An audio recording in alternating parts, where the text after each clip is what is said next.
नमस्ते बच्चों, आज हम क्लास 12th बायो का मानव जनन चैप्टर के महत्वपूर्ण तथ्य पढ़ने जा रहे हैं। देखो बेटा, जब भी हम कोई चैप्टर पढ़ते हैं तो हमको महत्वपूर्ण जो बिंदु है उनको ज़रूर पढ़ना चाहिए, ताकि उससे हमें यह पता चलता है कि इस पूरे चैप्टर में हम क्या पढ़ने वाले हैं और हमको क्या क्या नई चीज़ें सीखने को मिलेगी। ठीक है, तो हमें हमेशा महत्वपूर्ण बिंदुओं पर ध्यान देना चाहिए बेटा।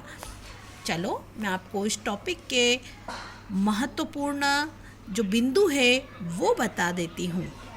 तो देखिए, सबसे पहले जो बिंदु है वो है कि प्रजनन क्या है ना। तो प्रजनन जो है एक जैविक क्रिया है जिसके द्वारा जीव अपने वंशज को क्या करते हैं, बनाए रखते हैं। ठीक है बेटा, यदि प्रजनन नहीं होगा तो हम अपने जनरेशन को, अपने वंश को आगे कैसे बढ़ाएंगे। तो इसको बढ़ाने के लिए प्रजनन क्या होता है, बहुत ज़रूरी होता है। ठीक है, रिप्रोडक्शन बहुत ज़रूरी है सभी जीवों में।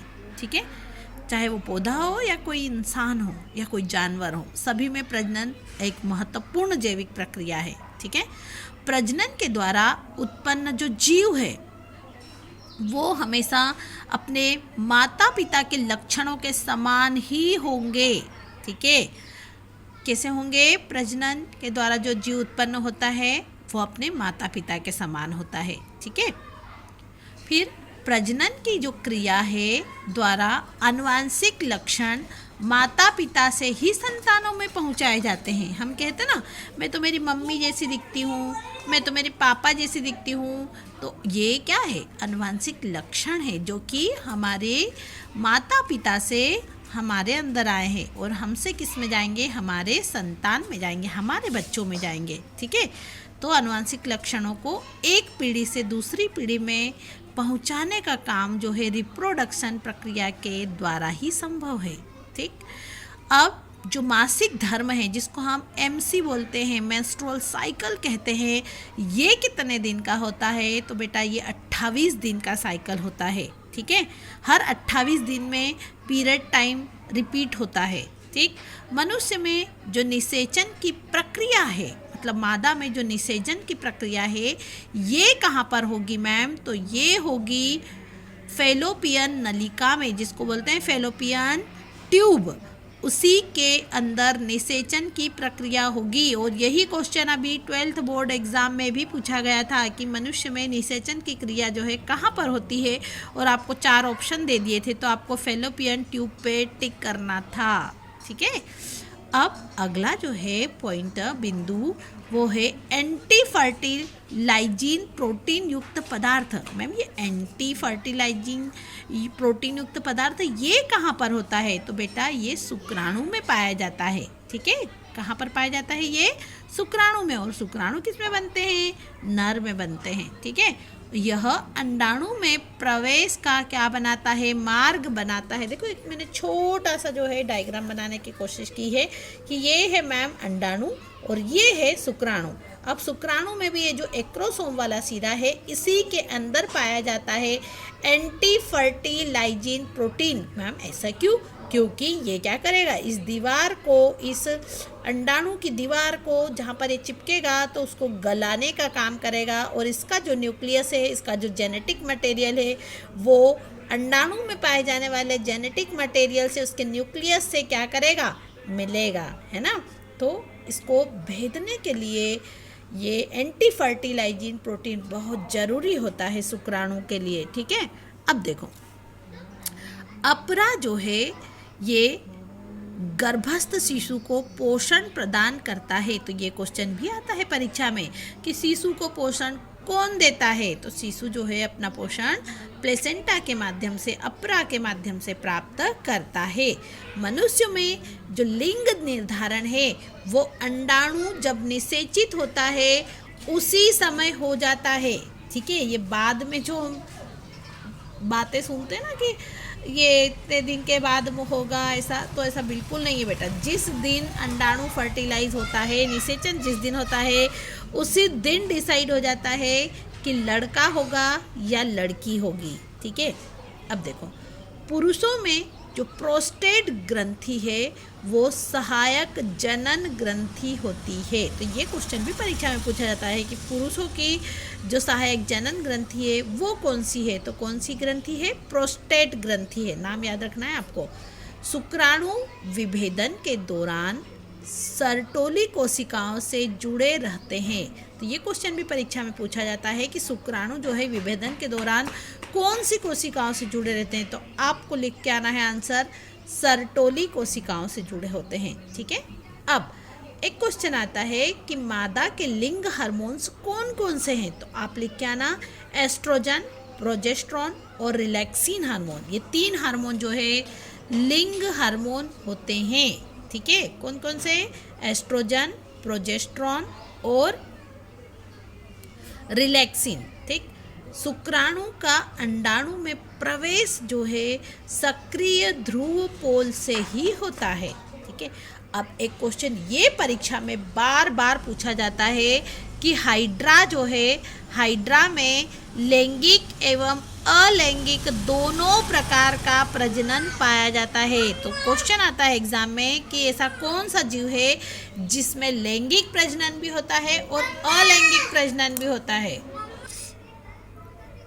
चलो तो बेटा देखो, हाइड्रा में लैंगिक एवं अलैंगिक दोनों प्रकार का प्रजनन पाया जाता है। ठीक है, अब मैम जो प्रजनन अंग है उसमें कौन सा विभाजन होता है, ये क्वेश्चन एग्जाम की दृष्टि से बहुत महत्वपूर्ण है बेटा।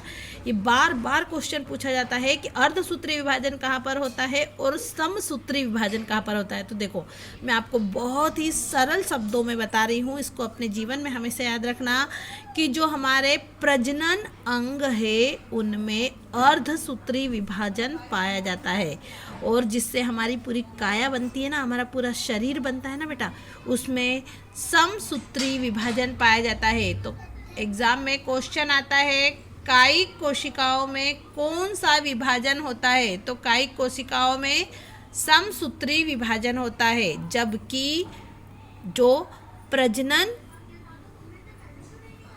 कोशिकाएं होती है, प्रजनन अंग जो होते हैं, है ना, तो प्रजनन अंगों में अर्धसूत्री विभाजन होता है। ठीक है, चलो स्त्रियों के जीवन काल में 400 अंडाणु मुक्त होते हैं। देखो जब से एक स्त्री का एमसी टाइम शुरू होता है, पीरियड टाइम शुरू होता है, तब से जब तक बंद होता है, जब तक एक महिला के शरीर से 400 अंडे निकलते हैं,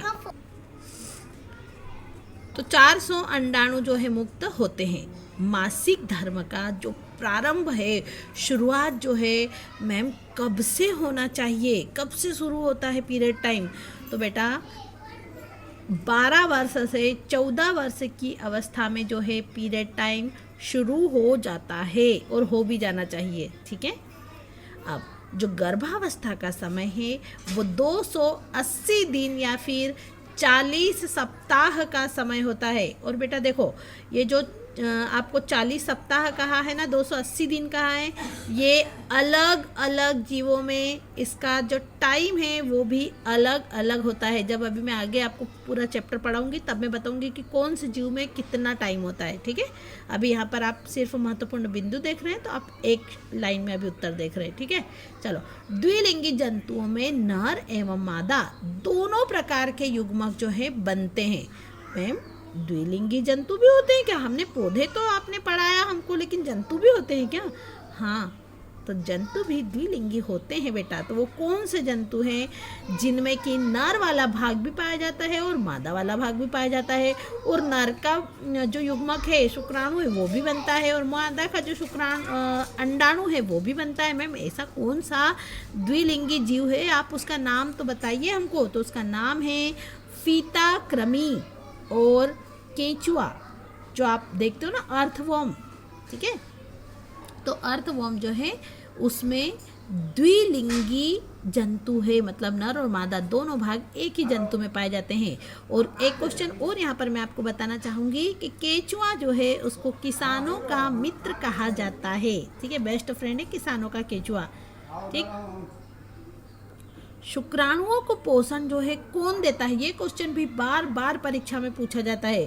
तो आप लिख के आएंगे परीक्षा में कि शुक्राणुओं को पोषण सरटोली कोशिकाओं के द्वारा दिया जाता है। ठीक है, किसके द्वारा दिया जाता है? सरटोली कोशिकाओं के द्वारा दिया जाता है। ठीक, अब एक क्वेश्चन और पूछा जाता है कि जो शुक्राणु जनन की क्रिया है, मैम आपने बताया कि अंडाणु जनन की प्रक्रिया 12 से 14 साल में शुरू होती है, तो शुक्राणु जनन की प्रक्रिया कब शुरू होती है?